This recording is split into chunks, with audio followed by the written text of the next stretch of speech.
제20과 사탄의 마지막 운명. 요한계시록 20장.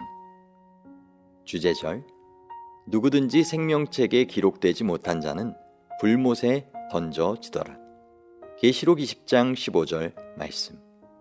시작하는 말: 우리나라 사람들의 사후 개념에는 심판의 개념이 약하다. 누구나 다 죽어 저승에 간다. 그 저승이 어디에 있는지는 아무도 모른다. 그곳에서는 지상에서 선하게 산 사람이 특별히 복을 받는다는 구체적 사상이 약하다. 악하게 산 사람도 그것 때문에 사후에 벌을 받는다는 생각도 별로 나타나 있지 않다. 그것이 아마도 우리나라 사람들이 사회적 윤리관이 약한 이유 중 하나일 것이다.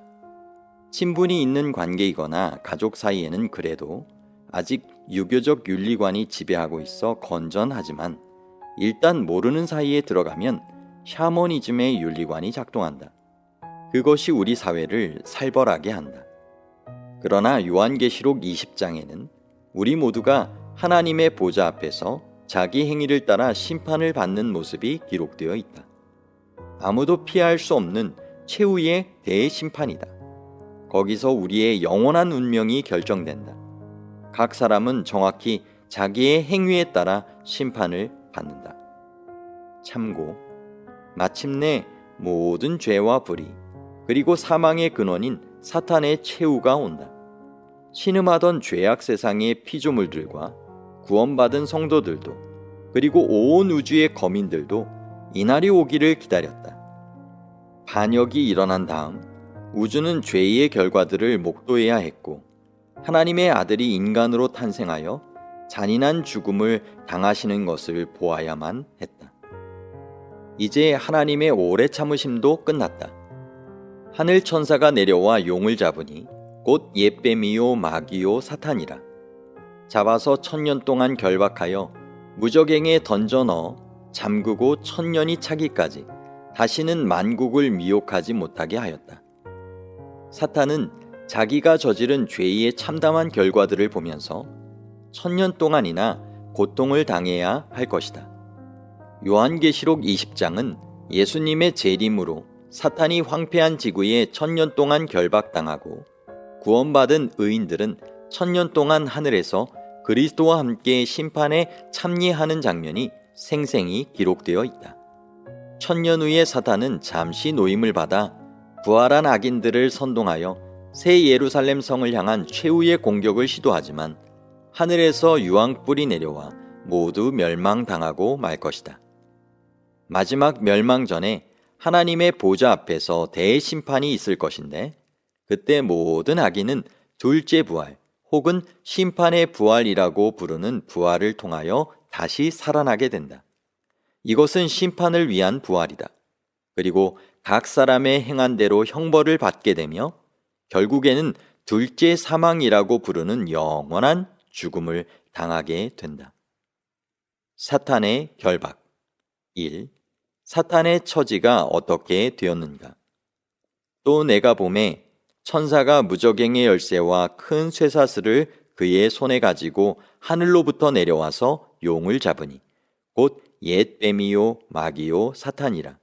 잡아서 1000년 동안 결박하여 무저갱에 던져 넣어 잠그고 그 위에 임봉하여 1000년이 차도록 다시는 만국을 미혹하지 못하게 하였는데 그 후에는 반드시 잠깐 노이리라. 계시록 20장 1에서 3절 말씀. 설명: 하늘에서 내려와 사탄을 잡은 천사는 누구인가? 그 손에 가진 무저갱의 열쇠와 큰 쇠사슬이란 무엇인가? 또 무저갱이란 무엇을 가리키는 것이며 사탄을 1000년간 결박해 둔다는 것은 무엇을 의미하는 것인가? 수수께끼 같은 위의 절에서 우리가 알고 싶은 것이 참으로 많다. 사탄을 결박하는 이 강력한 천사의 신분을 추측할 수 있는 힌트는 그가 무저갱의 열쇠를 가졌다는 사실이다. 신약 성경에서는 그리스도만 열쇠를 가진 분으로 나타난다. 그는 세세토록 살아있어 사망과 음부의 열쇠를 가졌으며 빌라델비아 교회에 보내는 편지에서 그리스도는 다윗의 열쇠를 가지시니 곧 열면 닫을 사람이 없고 닫으면 열 사람이 없는 분으로 나타난다. 실제로 사단을 붙잡아 결박할 수 있는 분은 그리스도밖에 없을 것이다. 여기서 무저갱이란 재림으로 황폐된 이 세상을 말하며 무저갱의 열쇠를 가졌다는 것은 사탄을 결박할 수 있는 권리를 말하는 것이다. 요한계시록 20장 2절에는 용의 정체가 폭로되어 있다. 용은 옛 뱀이요 마귀요 사탄이라는 것이다. 사탄의 네 가지 다른 이름은 이미 12장 9절에서 나온 것들이다. 그러므로 용은 사탄이요, 용이 돕고 있는 짐승들은 하나님께 순종하지 않은 세력이나 나라를 의미한다. 하늘에서 내려온 천사는 용을 붙잡아 결박하여 무저갱에 가두고 1000년 동안은 사람들을 미혹할 수 없도록 하였다. 사탄이 마술을 뻗칠 대상자인 성도들은 모두 하늘에 있으며 기만당하고 미혹된 악인들은 모두 죽어서 시체가 되어 있기 때문에 사탄은 마치 무저갱에 결박된 것과 같은 신세가 되는 것이다. 이것은 아담의 타락 이후 지구에서 조금도 쉴 사이 없이 기만을 일삼아온 사탄에게는 정말 견딜 수 없는 형벌이 아닐 수 없는 것이다. 그러므로 사탄이 잠깐 놓인다는 것은 그가 미혹할 수 있는 사람들이 잠깐 동안 부활할 것을 말하는 것이 분명하다. 2. 구원받은 성도들은 1000년 동안 어디서 무엇을 하는가? 또 내가 보좌들을 보니 거기에 앉은 자들이 있어 심판하는 권세를 받았더라. 또 내가 보니 예수를 증언함과 하나님의 말씀 때문에 목베임을 당한 자들의 영혼들과 또 짐승과 그의 우상에게 경배하지 아니하고 그들의 이마와 손에 그의 표를 받지 아니한 자들이 살아서 그리스도와 더불어 1000년 동안 왕노릇하니 그 나머지 죽은 자들은 그 1000년이 차기까지 살지 못하더라. 이는 첫째 부활이라. 이 첫째 부활에 참여하는 자들은 복이 있고 거룩하도다. 둘째 사망이 그들을 다스리는 권세가 없고 도리어 그들이 하나님과 그리스도의 제사장이 되어 1000년 동안 그리스도와 더불어 왕노릇하리라. 계시록 20장 4에서 6절 말씀. 설명. 요한은 사탄이 황폐한 지구에 결박되는 무서운 장면을 떠나 성도들이 살고 있는 하늘을 보도록 허락받는다. 요한은 각 시대를 통하여 환난과 핍박을 이겨낸 성도들과 짐승과 그의 우상에게 굴복하지 않고 승리한 성도들이 하늘에서 그리스도와 함께 1000년 동안 왕노릇하는 영광스러운 광경을 본다. 왕노릇한다는 것은 누구를 다스리는 게 아닌 하늘에서 그들이 누리는 기쁨과 영화를 말하며 그리스도와 함께 구원받지 못한 무리와 악한 천사들을 심판하는 일에 동참하는 특권을 의미한다. 부활에는 두 가지가 있다. 하나는 예수 재림 시에 구원받을 의인들이 살아나는 부활이 있다. 이때 아담과 하와 때로부터 지금까지 하나님의 자녀로 살았던 신실한 모든 사람이 부활할 것이다. 이것을 첫째 부활 혹은 생명의 부활이라고 한다. 이 첫째 부활에 참여하는 사람들은 복이 있을 것이다. 왜냐하면 이 부활은 영원히 살기 위해 부활하는 생명의 부활이기 때문이다. 또 하나의 부활은 1000년 후에 마지막 대심판 직전에 있다. 이때는 복음을 거절한 모든 악인이 심판을 받기 위하여 부활한다. 이것을 둘째 부활 혹은 심판의 부활이라고 한다. 심판을 받고 죽기 위해 부활하기 때문이다. 우리가 죽은 다음 어느 날 다시 눈을 떴는데 재림의 광경이 보이면 우리는 하늘로 가기 위하여 생명의 부활을 한 것이다. 그러나 하늘에서 내려오는 새 예루살렘 성이 보이면 우리는 심판을 받기 위해 1000년 후에 부활한 악인들의 무리 속에 있는 것이다. 우리가 어느 부활에 참여할지는 전적으로 오늘 우리의 결정에 달려있다. 성경에서 의인과 악인은 윤리적인 죄의 크고 작음으로 결정되는 것이 아니다. 복음에 순종하느냐, 거절하느냐에 달려있는 것이다. 오늘 그대는 어떤 결정을 내리겠는가? 마지막 대심판. 3. 천년 후에 이 지상에서는 무슨 일이 벌어지겠는가? 천년이 참에 사탄이 그 옥에서 놓여 나와서 땅의 사방 백성, 곧 곡과 마곡을 미혹하고 모아 싸움을 붙이리니 그 수가 바다의 모래 같으리라. 그들이 지면에 널리 퍼져 성도들의 진과 사랑하시는 성을 두르매 하늘에서 불이 내려와 그들을 태워버리고 또 그들을 미혹하는 마귀가 불과 유황못에 던져지니 거기는 그 짐승과 거짓 선지자도 있어 세세토록 밤낮 괴로움을 받으리라. 계시록 20장 7에서 10절 말씀. 설명: 의인들이 그리스도와 함께 천년 동안 하늘에서 심판하는 일을 마친 후 이 지상에는 거대한 드라마가 펼쳐진다.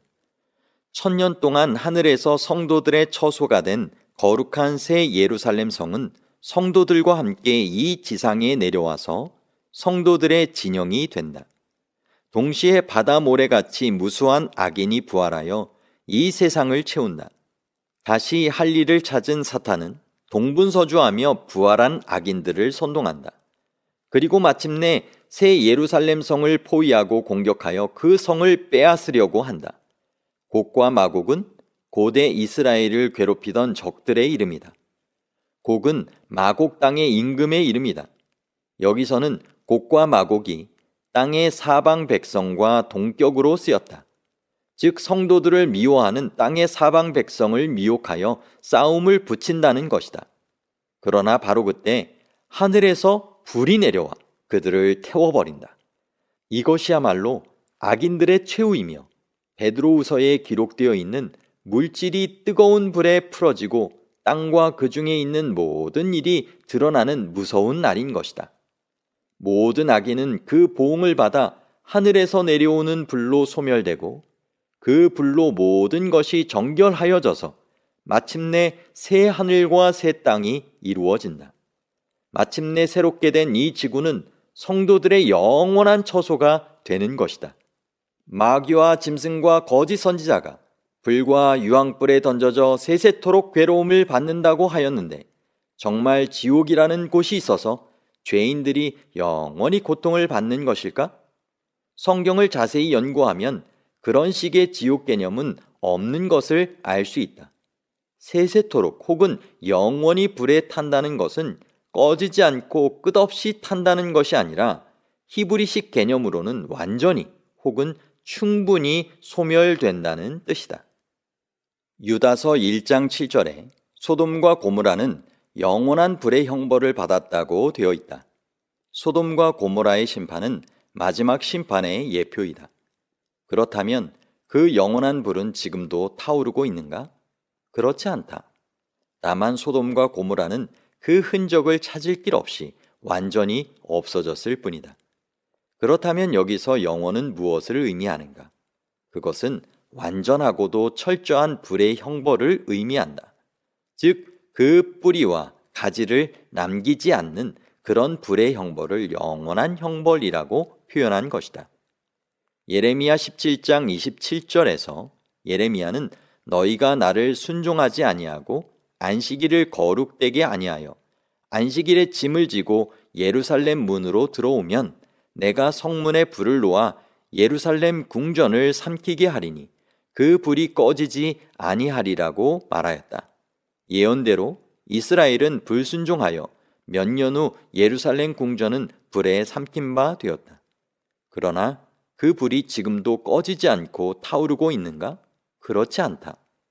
그렇다면 꺼지지 않는다는 예레미야의 말은 무엇을 의미하는가? 역시 예루살렘 궁전이 완전히 타서 재가 되게 하사 없어질 때까지 타오를 것이라는 의미로 이해하는 것이 가장 합리적이다. 4.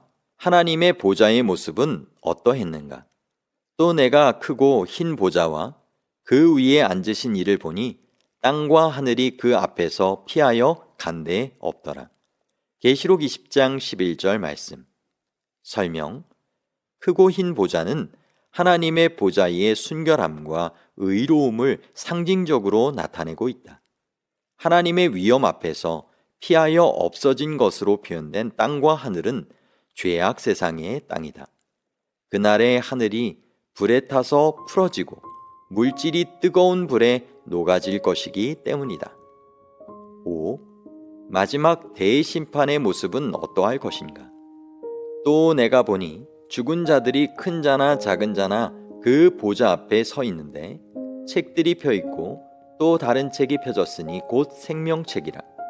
죽은 자들이 자기 행위를 따라 책들에 기록된 대로 심판을 받으니 바다가 그 가운데에서 죽은 자들을 내주고 또 사망과 음부도 그 가운데에서 죽은 자들을 내주매 각 사람이 자기의 행위대로 심판을 받고 사망과 음부도 불못에 던져지니 이것은 둘째 사망 곧 불못이라. 누구든지 생명책에 기록되지 못한 자는 불못에 던져지더라. 계시록 20장 12에서 15절 말씀. 설명. 여기서 요한은 하나님의 보좌 앞에서 벌어질 마지막 대심판의 장면을 보고 있다. 1000년 동안에 죽은 자들에 대한 심판이 행해진다. 마지막 심판을 1000년 후에 하는 이유를 우리는 정확히 알 수 없다. 악인을 심판하는데 그렇게 많은 시간이 걸린다고는 볼 수 없을 것이다.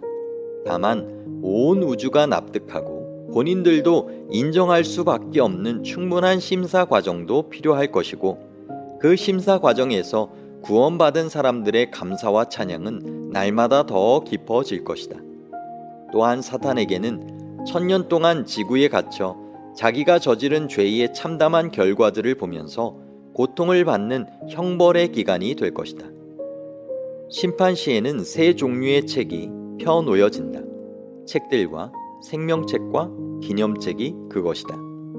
죽은 자들이 자기 행위를 따라 심판을 받을 때 그 앞에 펴놓인 책들이란 아마도 죄의 기록책일 것이다. 생명책은 구원받은 사람들의 이름을 적어놓은 책이다. 기념책에는 하나님을 경외하고 그 이름을 존중히 생각하는 자들의 이름이 적혀 있다. 천년기가 끝나면 많은 죄인이 바다에서 땅에서 부활할 것이다. 바다도 무덤도 각기 자기 품속에서 죽은 자들을 내어놓는다. 그리하여 모든 사람이 자기의 행위대로 심판을 받는다.